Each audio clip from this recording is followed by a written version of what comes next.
Destination Change, a podcast where we talk recovery, treatment, and more. I'm your host, Angie Fiedler-Sutton with the National Behavioral Health Association of Providers, and I use she, her pronouns. My guest today is Dr. James B. Golden. Dr. Golden is him, is an industrial psychologist who co-founded TTC College of Substance Use Disorders Counseling and is founder and principal advisor at Golden Globe Enterprise.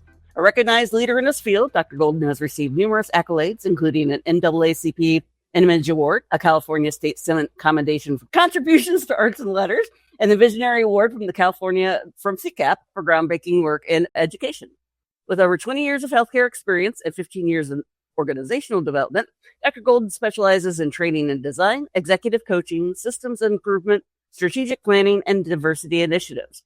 A passionate advocate for anti-racist policies in K-12 higher education and organizational spaces, he also excels as an educator, teaching courses in addiction studies, professional development, writing, business strategy, and leadership. An accomplished writer, Dr. Golden's work has appeared in The Root, Vibe Magazine, Clutch Magazine, and LinkedIn alongside 4 books of poetry. He is also the author of the Golden Globe Mindset newsletter, where he inspires healthcare and education leaders with practical insights rooted in servant leadership. Thank you for joining me today. Thank you, Angie, for having me and for that wonderful introduction. Yeah, I stumbled there a couple of times. My mouth got a little ahead of me. Not one of those things, but no, it's great to be here with you.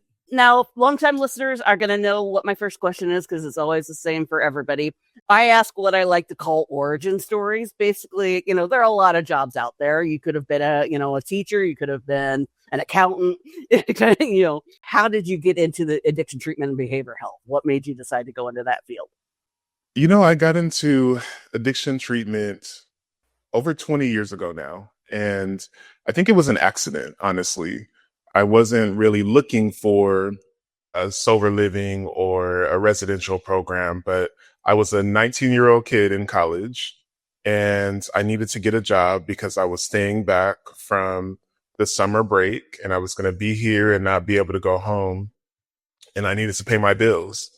And so I looked in the newspaper, which is what we used to do. For any of your listeners who are young, we used to look in the newspaper and we would circle in the classified section different jobs. But there was this little job that said Catholic Charities, and it was working with youth who had substance abuse and mental health and gang-related issues. And I was like, this is kind of cool. I mean, my parents were probation officers and worked in juvenile justice. And so, I'll check it out. And I went down and I met with this incredible organization called Rancho San Antonio. And they have spent the last almost 100 years providing services to primarily Black and brown youth in Los Angeles who are suffering with substance use disorders and mental health, gang issues. And I went there, took a part-time job that was only supposed to last for about 6 months.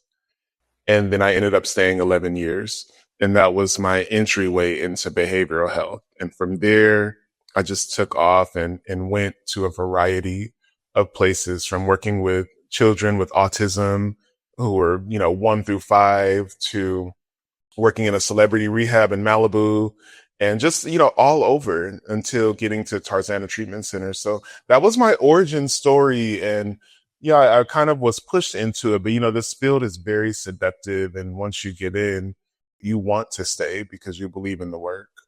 Oh, totally. My background is nowhere near in behavioral health. I actually have a degree in journalism and my own podcast, hence why I do this one. And I started this job as a temp job, and I've been here about 10 years now. So I can definitely relate. Now, since this is a cast for people in addiction treatment and through behavioral, I always ask, because this definition varies depending on who I ask. What does it mean to you for someone to go through treatment or to go through recovery? How do you define it? Let me just first say, in California, they call me the bad boy of healthcare for a reason. And it's because I don't believe that there's one way to do anything. Right. Through too many programs, and I have done too much work to think that there's one way to provide treatment. And so I'm actually interested in uncovering and listening to community members to see what's their idea of what treatment is. And the way that I've trained my students is I'm going to teach you these basics, and you're going to learn about the span of healthcare when it comes to behavioral health. You'll understand all of the different parts, whether it's residential, outpatient, medical, managed, detox, prevention. You'll understand the scope, but also understand that we live in a society where if you are Native American, you have a different relationship with healing. If you are from the Black community, you have a different relationship with healing.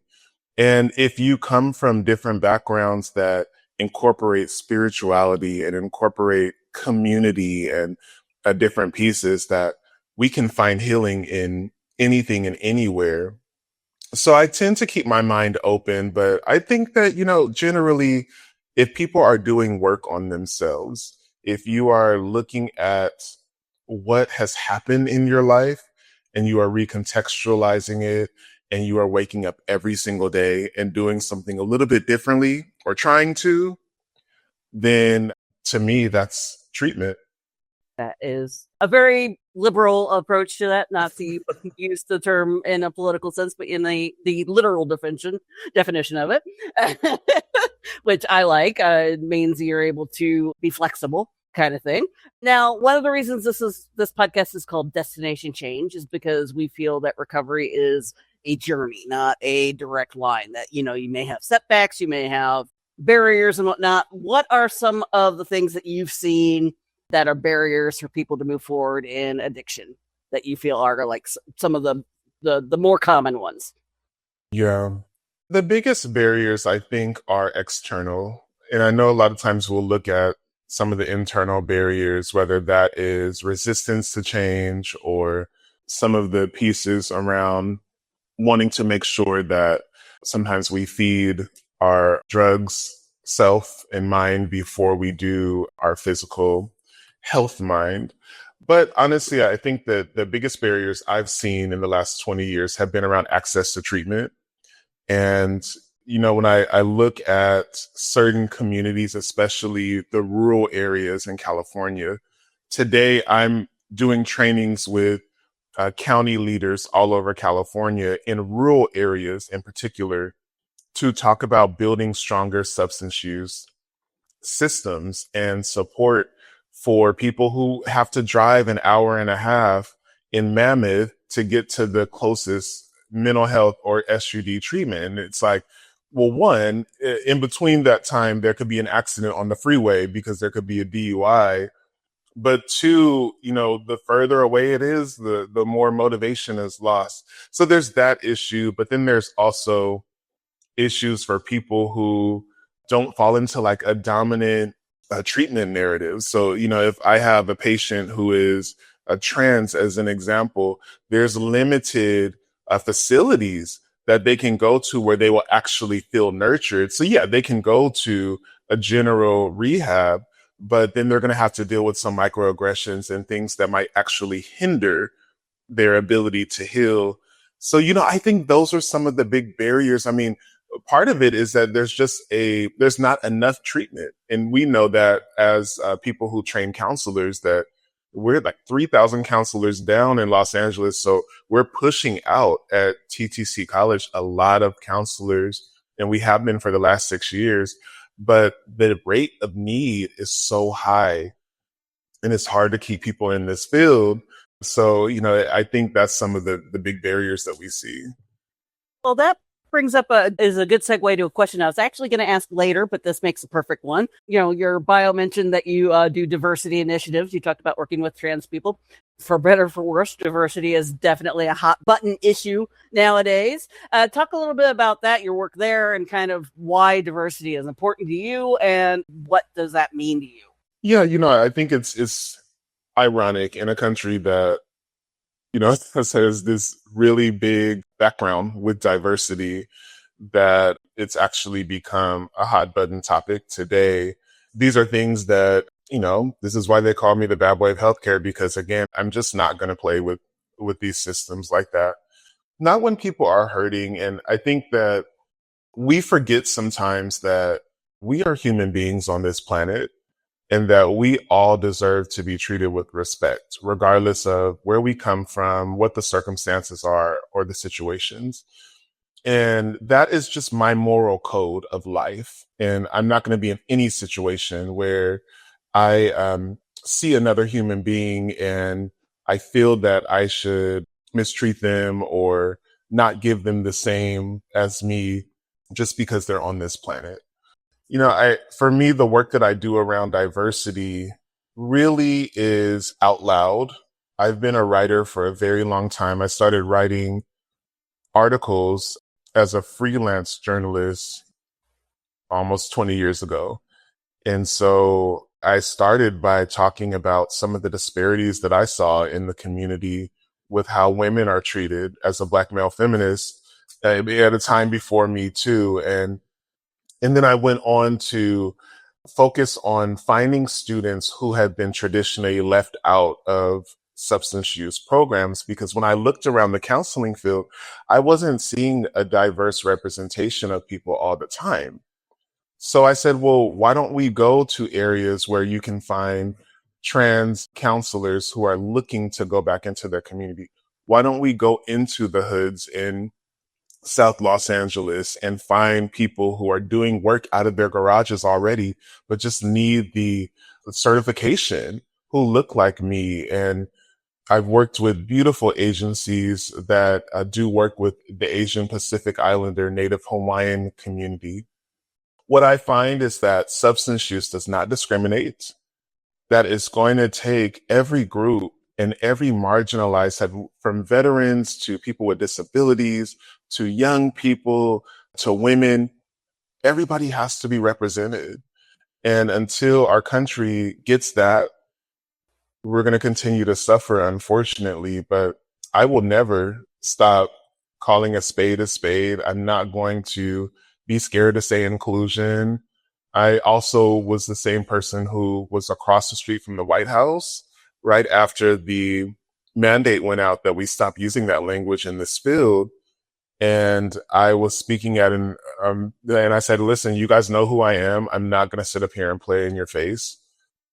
We are going to be diverse. We are going to be inclusive. We're going to make sure that we take care of everyone, regardless of their citizenship status. So that's just me. I'm not for everybody, but I'm also not here to play games. Yeah, no, I am very much a fan of diversity myself. I grew up in a small town that was not diverse. And there's a reason I moved out as quickly as I could.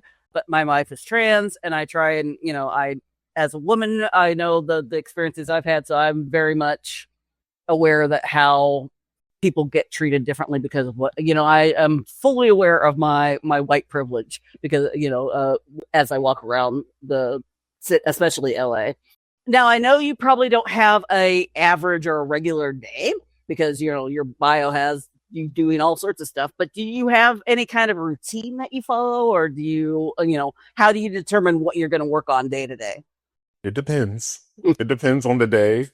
Some days I'm very tight with my calendar. So my calendar, my assistant, they keep me really, really tight on schedule.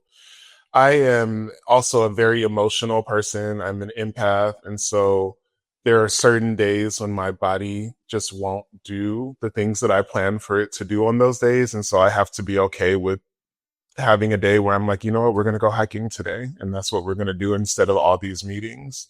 But most of the time, I spend a lot of time coaching and developing leaders who are servant leaders, not just in healthcare, but in religious organizations and in service-based companies. And then I do a lot of speaking engagements. So I'll usually be speaking at least a couple times a week, whether that's virtually or I'll fly out, go different places.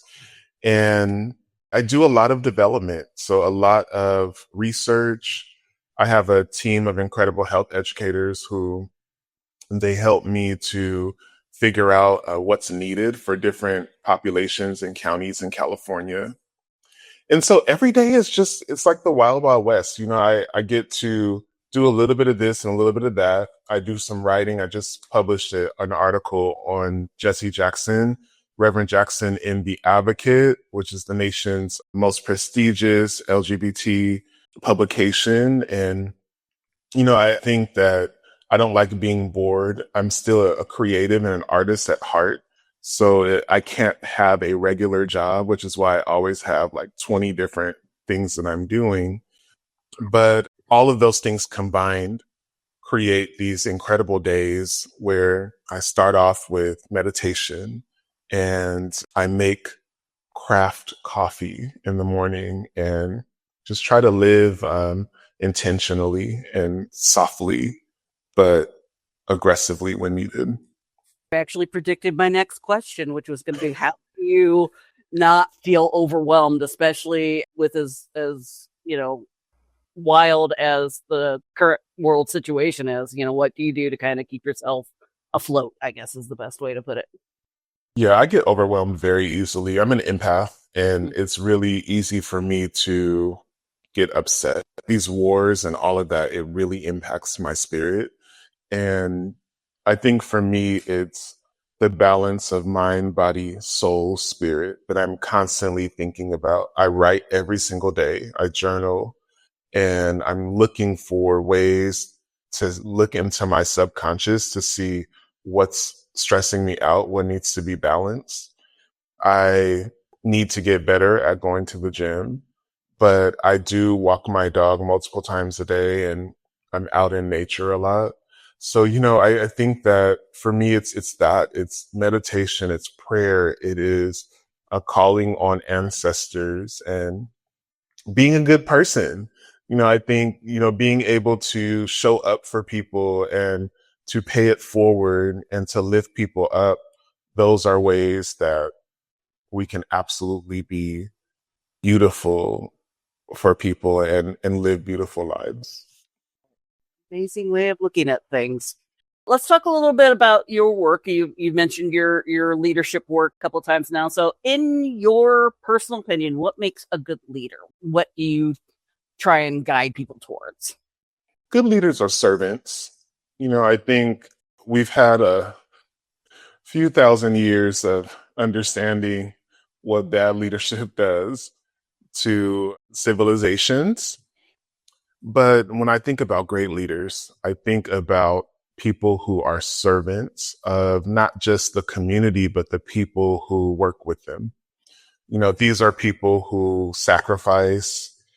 I think they're people who can see that we're all interconnected. Good leaders have deleted their ego and are not looking to pad their resumes any longer. They see their work as service. And I think that good leaders have morals and values that guide them toward impact. And, like they're willing to do what's necessary to have the hard conversations, to challenge systems that are unfair. Like these are real leaders. Now, there's a lot of people who are in leadership roles who probably consider themselves leaders, but what are you leading for? What are you leading to? And who are you leading is always the question. So yeah, I think about the great servants, whether it's Jesus or Gandhi or Nelson Mandela, Mother Teresa, Malcolm X. I think about people who have just poured their lives into moving us further without complaint. Mm-hmm. And you've been in the business for, over 20 years, 15 in organization development. I always like to ask people who've been in your industry for a while, what are some of like the big changes that you've seen? How does it compare today to when you were first starting? It's a whole different day. At least in substance use and mental health treatment, behavioral health world. When I first came in, we were still using words like clean and dirty to talk about people. Their harm reduction was like, I worked at a celebrity rehab and they were pushing that and this is in the mid 2000s. And we would just get calls all night from different people who were just like, how could you say this on TV? If you're taking methadone, then you're the problem. And I'm like, we are literally saving lives because this person could have overdosed and died yesterday. Then when we first came in, there was no trauma informed when we first started working. And we had inklings of that, but we were still heavily institutionalized. You know, people were not talking about substance use as a medical condition. They were still talking about it as a criminal intervention. Even in the work that we did, our patients were criminalized for using drugs. And so today, I mean, when we look at the opioid epidemic, it's seen very differently than the crack cocaine epidemic in the 80s and 90s. There's a lot more diversity, I think, at a level where decisions are being made. And I noticed that as I moved forward into leadership in this field, that I was able to open some doors and set a table for women and for people of color who were not usually in these seats. And so there's something about California changing, and you're looking and you're seeing major players in behavioral healthcare who are dark skinned and who speak with an accent and who have different languages and religions. And this is something that's new, because when I was coming up in California in behavioral healthcare and I looked up the ranks, I didn't see people who looked like me. And now I have students who are entering as counselors who are saying, well, the person who built my school looks like me, or, you know, he talks like, you know, he speaks Ebonics. And I think that is really beautiful and is helpful to us all believing that these systems are for us.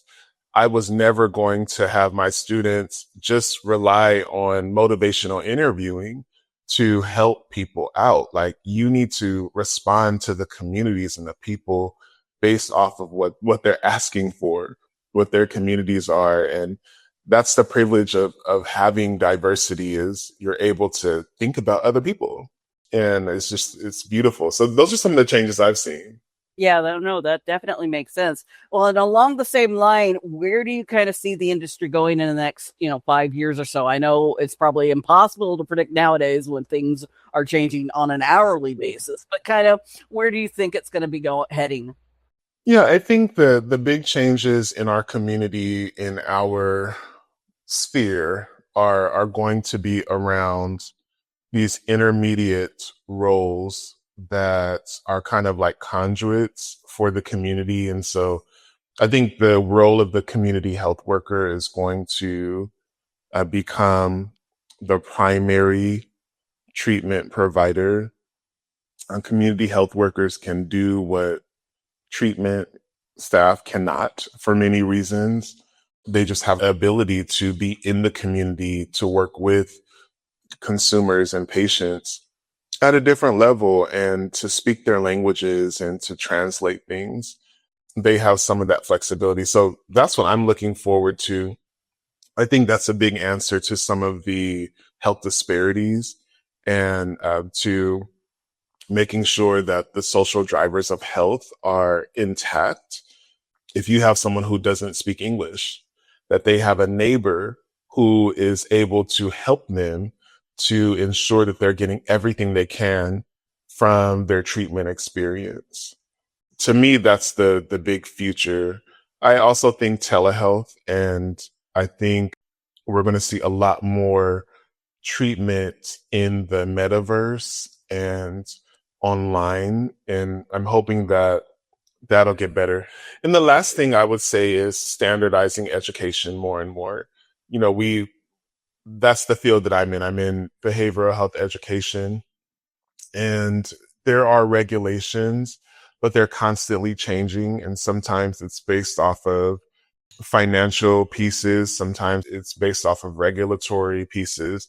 I think that we'll move forward and have more of a standard which supports both this idea that people who want to be counselors need to have competencies that they can prove, but also that we can't be so rigid that we make it difficult for people to enter the field. So yeah, I see a few changes coming, hopefully. Hopefully, knock on wood. Now, let's talk a little bit more about Golden Global Enterprises. You are the founder and principal advisor. This is kind of along the same lines as the origin story. What made you decide, I want to start my own company versus, maybe joining another company or that kind of thing? I think I'm probably hard to supervise. And so I think I needed to have my own company. Part of it is I needed to be able to have a home. I've been doing a lot of contract work for a long time and just projects here and there. So I needed a central home where I could have other advisors who are directly mentored by me, who can provide the same type of leadership support, who can provide system level support. And I just decided a few years ago, I said, you know what, we need to go ahead and do Golden Global Enterprises.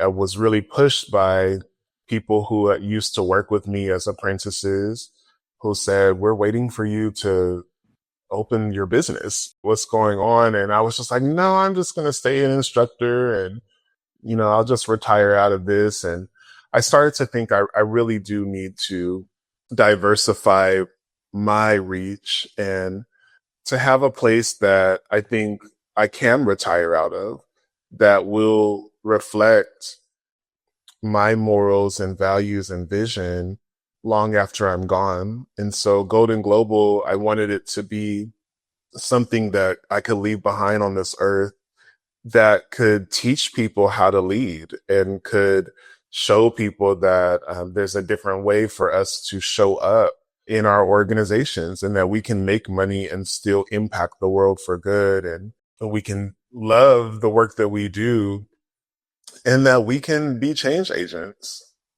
That is amazing. Now, you are a consultant. You consult businesses, people, both?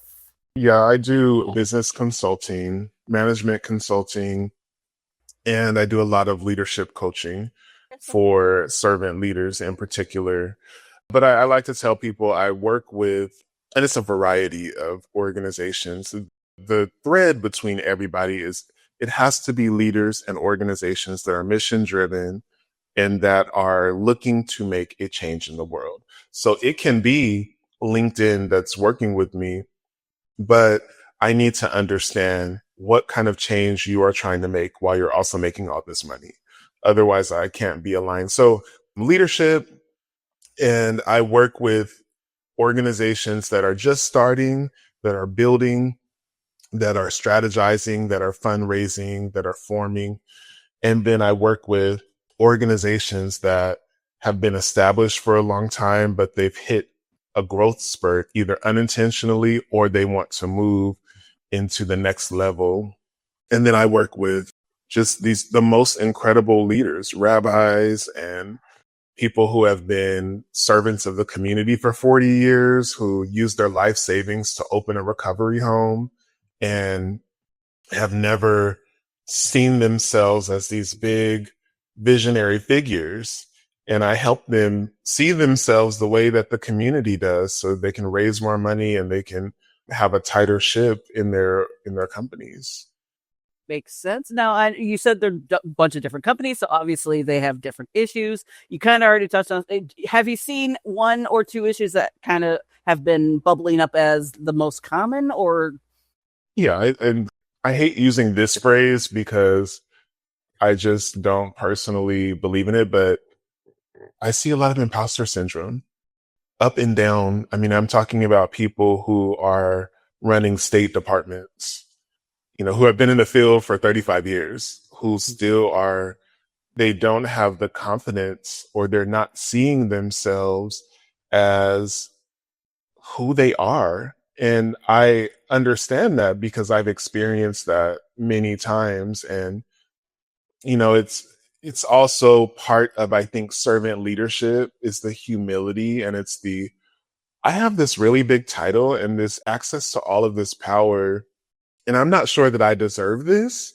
It's that feeling. And it's like, no, we need you in that position because you feel that way. And it's helping to reframe. So that's one of the big things. I think that money is always going to be an issue, especially when you're talking about nonprofits. the ability to gain support, whether it's federal or through private dollars, is it's just pervasive. And I try to let my clients know, like I'm not a money magician.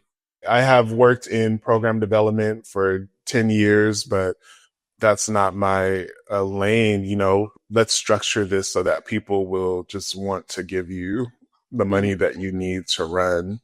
And so I think that it's that. But the last thing I would say is the need for inclusive policies. And this is something that people ask me all the time. I want to make sure that my company reflects, when we put that rainbow flag up on our website, that our policies and procedures are also reflecting that. And I just got chills. Like, these are the things that I see almost in every single company. And it's an honor to be able to work it. It lets people know, like, there's nothing wrong with you. You're just like every other leader in every other company. Yeah, no, definitely walk the walk is a big philosophy of mine as well. What would you say is your least favorite / hardest part of what you do? The hardest part for me, I've worked for a long time as a mentor for people, for the last 20 years in different levels of behavioral health and in leadership and in the world. The hardest part for me is the betrayal that you experience at the hands of people that you really, really care about. And backstabbing, it's more of betraying the vision and betraying the morals of the company that we built. That is what sends me often. And, everything else I can usually take care of with my therapist or in a hike. But when I see people who I perceived and understand as good make really immoral decisions, and usually for the pursuit of power, that makes it really, really hard to keep a attitude of faith and to stay humble and to not go off on people, and to not become petty. And it really challenges me every day to make sure that I do walk the walk. Like the Migos have a song, "Walk It Like You Talk It." And I want to walk it like I talk it. I don't want to write on LinkedIn every week and inspire people to be better leaders and then turn around and not be an example of that. There's sometimes where people will do things and I'm like, if you had met me 10 years ago, we would have been having a whole different conversation today. Yeah. And I might have been getting fired.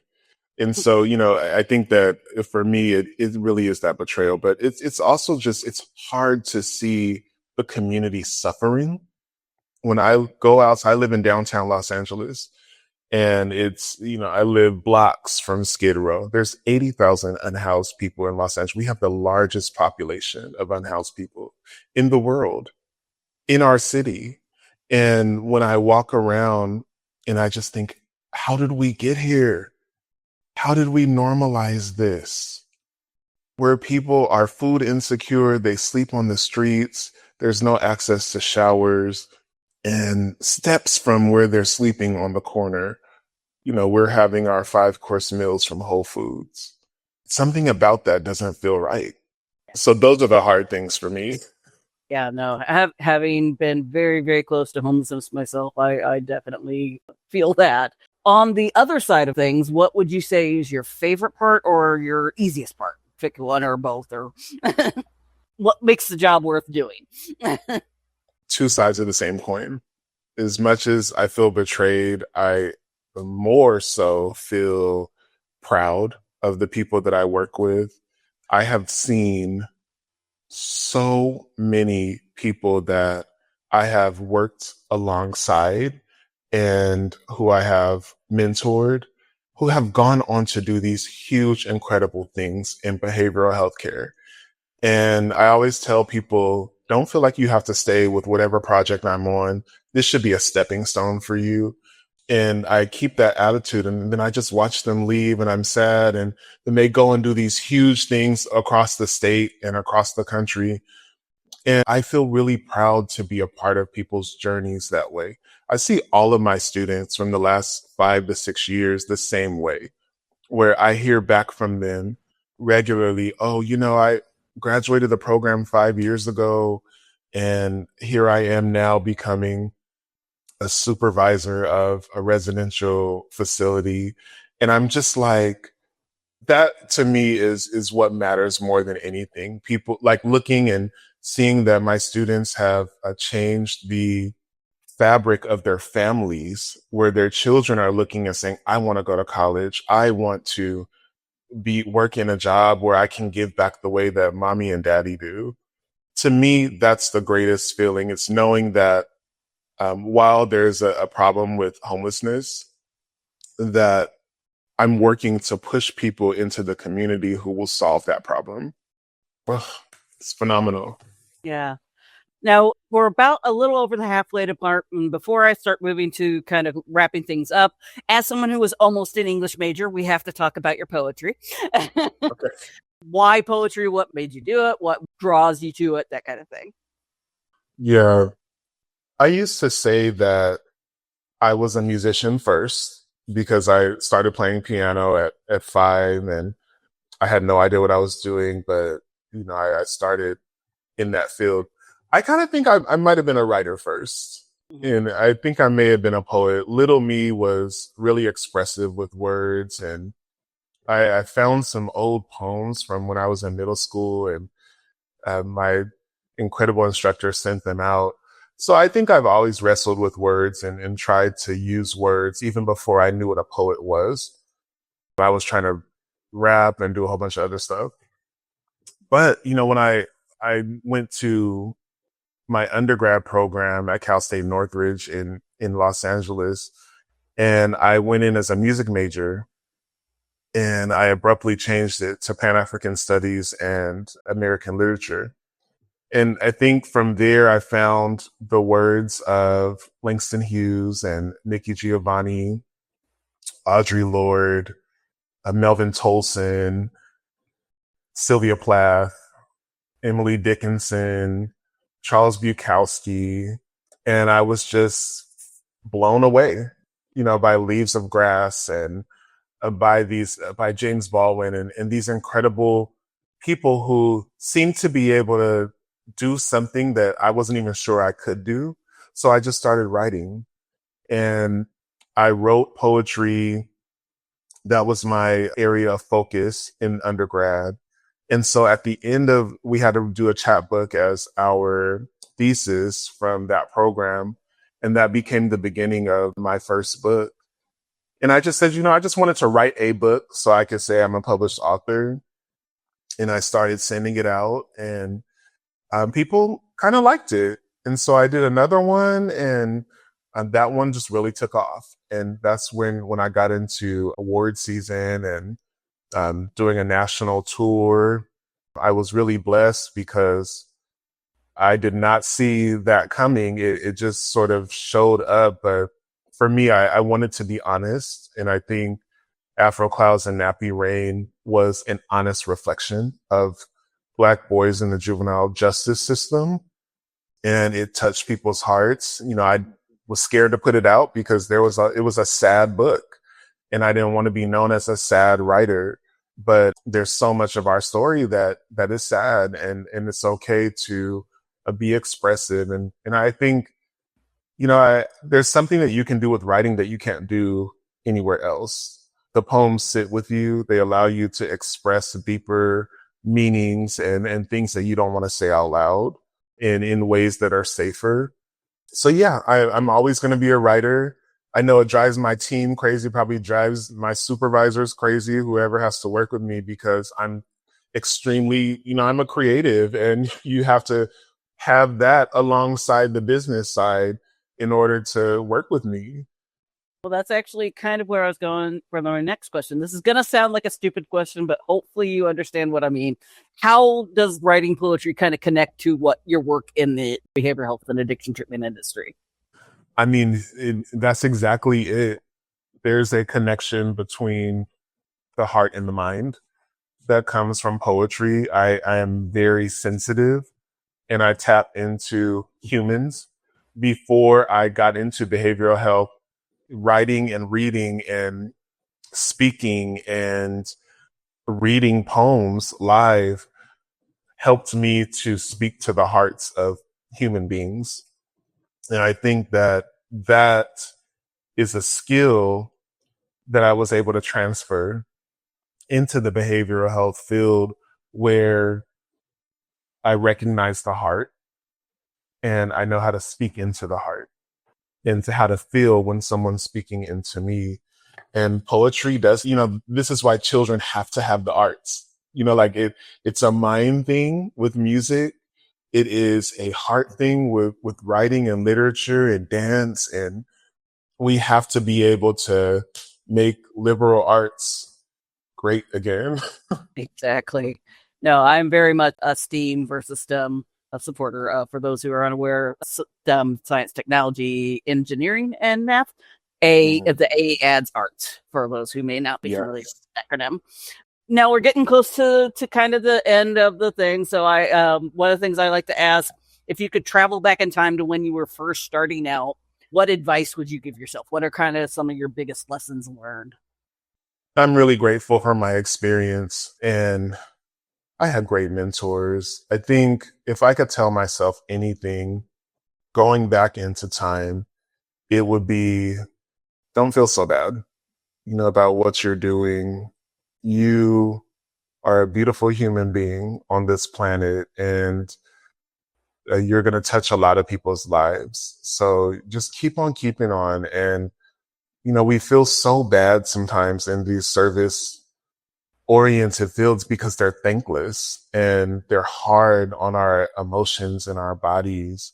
And so I would say, love yourself, be proud of yourself. You are unique and you are going to be a blessing to a lot of people. And so just to stay humble, like Kendrick Lamar said, sit down, be humble, read more, listen more than you talk, and continue to love on yourself. You deserve it. Those are the things I think younger James B. Golden probably needed to hear. But I'm proud of him too. He was doing his thing. Yeah, no, definitely. That actually leads to the next question. I always like to ask what resources you use on a regular basis. What kind of books, newsletters, websites would you recommend people to read or look up or research to kind of help them do better at what they do?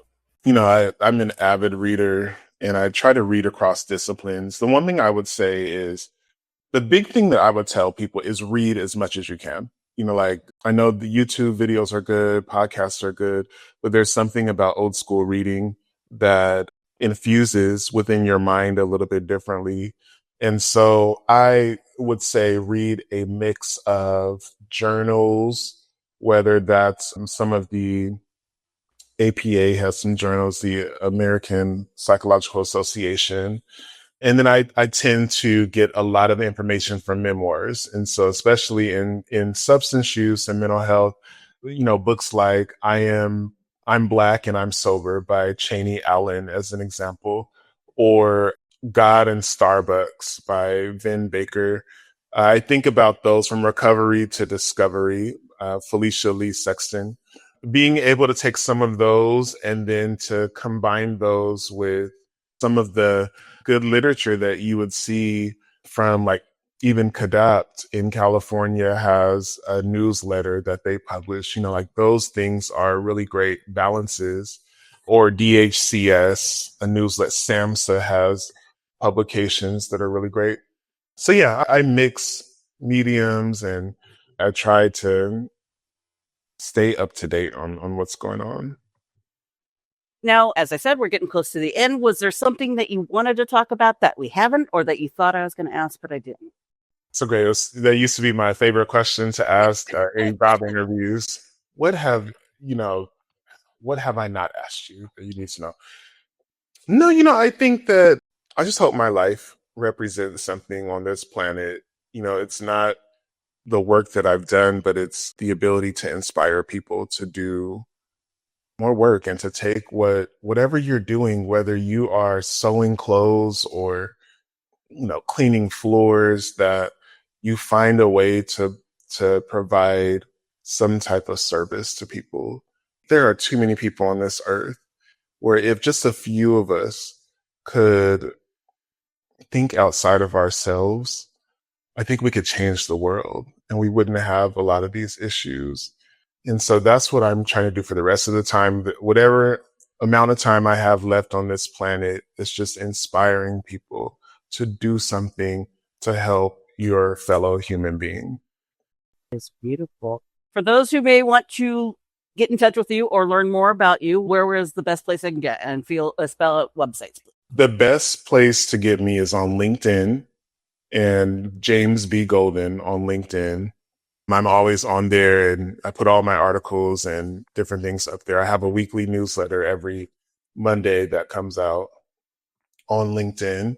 And you can follow me on Instagram, the JB Golden, THEJBGOLDEN. That's on Instagram. And then if all else fails, just put in James B. Golden into Google and you'll see my websites. We have a few .coms and goldenglobalenterprises.com. And there's always ways to get in touch with me. But yeah, I'm around. Awesome. Now, my last question, you've already kind of approached this, and it's basically a rephrasing of the first question. But, gut instinct without thinking about it. Why do you do what you do? I do what I do because I have to. Somebody has to be out here making a change and speaking truth and providing opportunities. I couldn't imagine living this life not doing the work that I do today.